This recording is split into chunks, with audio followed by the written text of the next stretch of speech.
এখানে একটা mixer bathroom আমরা ওয়ারিং করছি, আপনারা দেখতে পাচ্ছেন। কাজটা কিন্তু খুবই সুন্দর হয়েছে। কিছু কিছু টেকনিশিয়ান ভাই এমন জায়গাতে কিছু কিছু ভুল করে থাকে, এগুলো আমাদেরকে সামলাইতে অথবা সারতে পরবর্তীতে কিন্তু অনেক প্রবলেম হয়ে যায়। এই যে আপনারা দেখতে পাচ্ছেন এখন শাওয়ার লাইন, এখানে কিন্তু এই যে বালতির পয়েন্ট, এখানে কিন্তু আপনার বেসিনের পয়েন্ট সবই ঠিক আছে।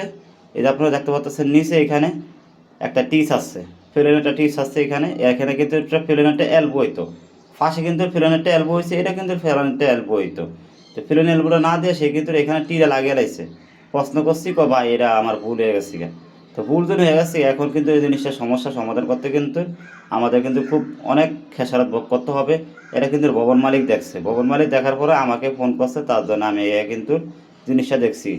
কাজটা কিন্তু আসলে খারাপ করছে, এখানে করছে আর একটা জায়গাতে করছে, আপনাকে আমি দেখাইতে পারছি আর একটা জায়গাতে কিন্তু ভুল করছে তারা। তো যাই হোক, আশা করা যায় এরকম মিলে কেউ কোনো ওয়ারিংয়ের ভিতরে ভুল করবেন না। এখন যদি মালিক না দেখতো অথবা যদি আমরা যদি না দেখতাম, তাহলে কিন্তু টাইস ম্যাচ যদি টাইস খেলাইতো এই জায়গাটাতে কিন্তু আজীবন পানি ক্ষতি থাকতো, এটা কিন্তু কখনো বন্ধ করা সম্ভব হইতো না। তো আশা করা যায় কোনো টেকনিশিয়ান বা এরকম মারাত্মক ধরনের কোনো ভুল করবেন না। সব ভালো থাকবেন, আসসালামু আলাইকুম।